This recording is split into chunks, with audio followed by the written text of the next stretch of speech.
everyone, welcome back to my channel Seek Knowledge with Hania. It's Hania here. In today's video we will study about Manipur from the book Gunjan Hindi Pathmala for class 7th.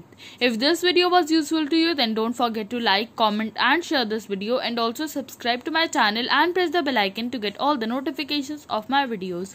So now let's get started. Manipur क्षेत्र अपने इतिहास काल में अनेक नामों से पुकारा जाता रहा, मगर 18वीं शताब्दी के उत्तरार्ध में इस क्षेत्र के राजा भाग्य चंद तथा उनके वंशजों के चलाए सिक्कों पर मणिपुरेश्वर का नाम अंकित है। इसके ही आधार पर इसका नाम मणिपुर पड़ गया। इस राज्य की जनसंख्या लगभग 60% घाटी में है और 40% पहाड़ी क्षेत्रों में है। पहाड़ी इलाकों में नागा, कुकी, पाड़ते जनजातियों का कब्जा है, तो मैदान में मैती का। इस प्रदेश की मुख्य भाषा मैती लॉन है। इसी को मणिपुरी का नाम भी दिया गया है। तो जो मणिपुर क्षेत्र है, इसका इतिहास काल में इसको अलग अलग नामों से पुकारा जाता था। इसका कोई एक नाम नहीं था, लेकिन 18वीं शताब्दी में जो इसके उत्तरार्ध थे, जो इस जगह के समाप्ति में, जो इसके 18वीं शताब्दी के आखिर में जो इस क्षेत्र में राजा थे भाग्यचंद और उनके जो वंशज थे, उनके जो वक्त के सिक्के थे, उन पर मणिपुरेश्वर का नाम अंकित था और इसी वजह से इस जगह का नाम मणिपुर पड़ा। और इस जगह की जो जनसंख्या है, उसके 60% लोग घाटियों में रहते हैं और 40% लोग पहाड़ी इलाकों में। और पहाड़ी इलाकों में नागा, कुकी, पाड़ती जनजातियों का कब्जा है और मैदानी इलाके में मैती का।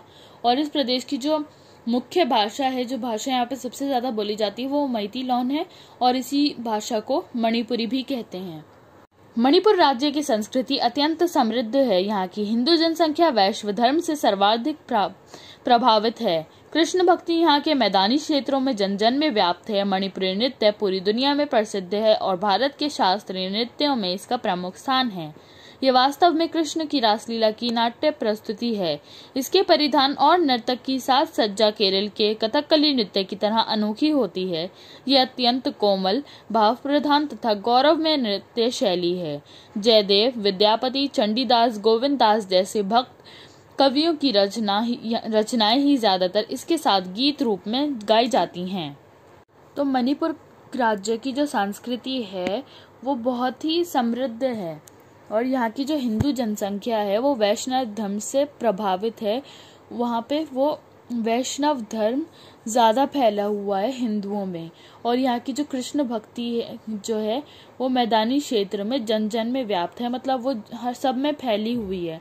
और मणिपुरी नृत्य जो इनका है वो पूरी दुनिया में प्रसिद्ध है और भारत के शास्त्रीय नृत्यों में उसका एक प्रमुख स्थान है। और एक केरल के कथकली नृत्य जैसा ही होता है। और इसमें जो गीत जो होता है वो जयदेव, विद्यापति, चंडीदास और गोविंद दास जैसे जो भक्त होते हैं उनकी कवियों की रचना पर ही कवियों की रचना ही ज्यादातर गीत के रूप में गाई जाती हैं इस नृत्य के साथ। This video ends here. In my next video we will read about Arunachal Pradesh. Thanks for watching. Bye bye.